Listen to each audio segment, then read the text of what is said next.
So, first question for me is, why do you feel, or why does Guillermo feel he's had so many different trainers in his pro career?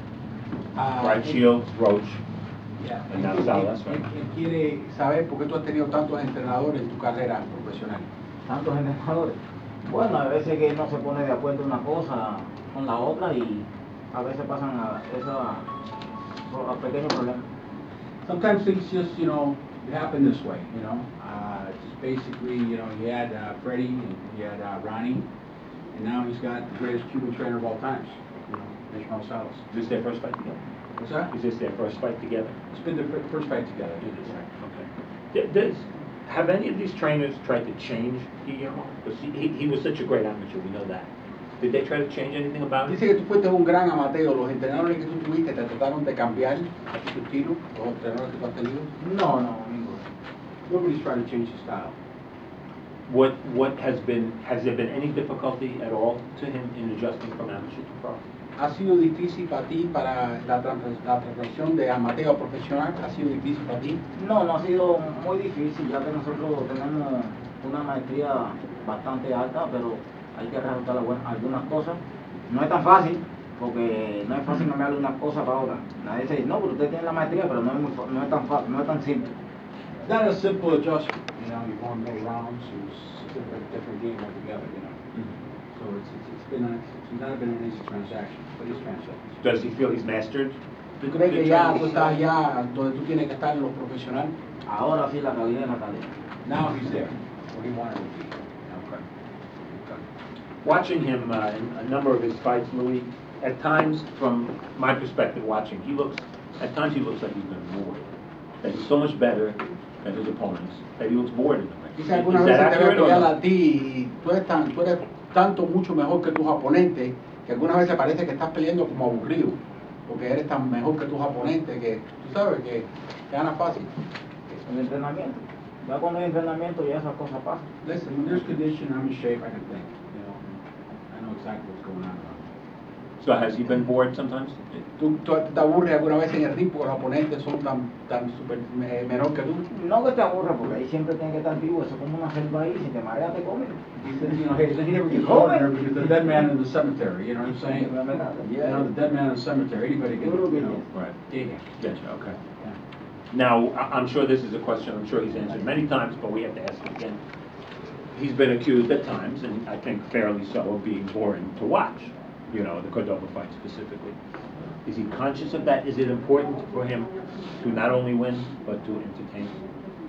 Dice que ha habido algunas veces han criticado por la pelea de Córdoba, que mucha gente pensaba que era aburrida. Que si tú aprendiste algo de eso para tratar de hacer una pelea más sí, hemos cambiado, ahora el Marzal y yo hemos ajustado un poco más los desplazamientos y esas cosas. La gente, como todo, si pelea bien, hablan, si pelea mal también.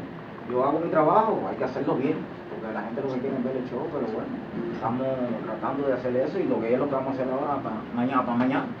He says, most definite. Ishmael Salas is the man that's, taught him more to sit on his punches. And you guys know the history. Ishmael Salas had 13 world champions. He came in, brought down, he's the one who made Gamboa a world champion. He's the one who took him out of his amateur style. When he got Salas, when he stopped getting dropped. So, Salas is an expert getting the guys to sit on his punches. It's a long fight. And they make every punch count, and he's very, very happy with this. It's a chemistry. The language is not a language barrier like there was with Ronnie Shields and Freddie Roach. And when you got a guy that made 5 guys champion in Thailand, and he's got now DJ, which the guy's conditioned Mike Tyson, Joel Casamayor, Felix Trinidad, some of the greatest fighters in the world. He's got the dream team, so he's very happy with him. Esos son los últimos que traje para It's almost in 2012. Okay. Salas, sí. Eso no ha salido todavía. Esas son las nuevas del último. Nosotros nos hemos sentado. Both of his trainers, conditioning coach and trainers have studied tapes of Rico Ramos. With the Salas. ¿Qué tú crees de Rico Ramos? No, Rico Ramos, como él lo dijo, es un contragolpista, es un slow starter. He says definitely he's a counter puncher. He's a little bit of a slow starter. Y nosotros hemos trabajado con eso, Rigondeaux, ya todo el mundo sabe la escena técnica que tiene. Lo que pasa es que, como tú habías dicho, lo estamos trayendo a otro nivel. He says, you know, like we spoke before, we're going on a different level now. It's going to be a different level of fighters. You know, Ricky Ramos is a slow starter, counter puncher. You know, we watch a lot of tapes of him, we study him, and then we got to do exactly what we got to do tomorrow night. Does that mean attack? What's that? Does that mean attack? Eso significa vamos a atacar. Para ser más simple y más directo, es una combinación de preparación física con la preparación técnico-táctica. He says, just to be a little bit more clearly, he's a different physical fighter than he ever was right now, stronger, and he's going to combine that with, you know, with his tactics. He says he's Rigondeaux' trained very strong for this fight. His physical trainer's done a tremendous job, DJ, and you know, and this combination of sitting on the punches and some of the techniques that they're worked on, you know, and basically never keep your head in the middle, you know, working out that shoulder and digging in. Try to break this guy down. I feel when he hits him right, the fight's over. That's the way I feel.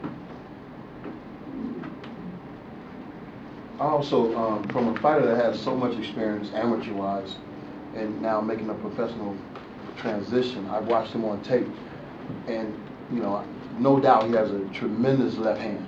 Tremendous left hand. Also has a sneaky right hook. But why isn't the jab more prevalent in his makeup? Eso es lo que estamos trabajando. Dice él que una de las cosas que él ha visto, que tú tienes una mejor mano izquierda que él ha visto y tienes un gancho derecha bien escondido, ¿sabes? Que básicamente, porque no trabajan más con la mano derecha, jab, y entonces Sala le dijo que eso es lo que estamos trabajando. The trainer says we've been working on that. Yeah, we are over there. Because it sets everything up, man, especially you got that sneaky Pues tú left. sabes que la jab de adelante porque... Claro, esa es la que abre el camino. Does the hand the right to check. Right hand. You write checks Eso tomorrow. estamos trabajando. Excuse me, I have something to say to you guys. Everybody say, you know, the diamond shine the pain to the cup. And this being the problem with the training. Not the training is not bad, but the main thing when you come to boxing is communication. When it's two different languages, sometimes the communication will be different. And especially in the ring, is you know you're a boxer, he's a tremendous boxer. When you give the information, sometimes it's split the second. And sometimes you speak the same language and you have problem. Get it. You lose They translation. manage the translation. This is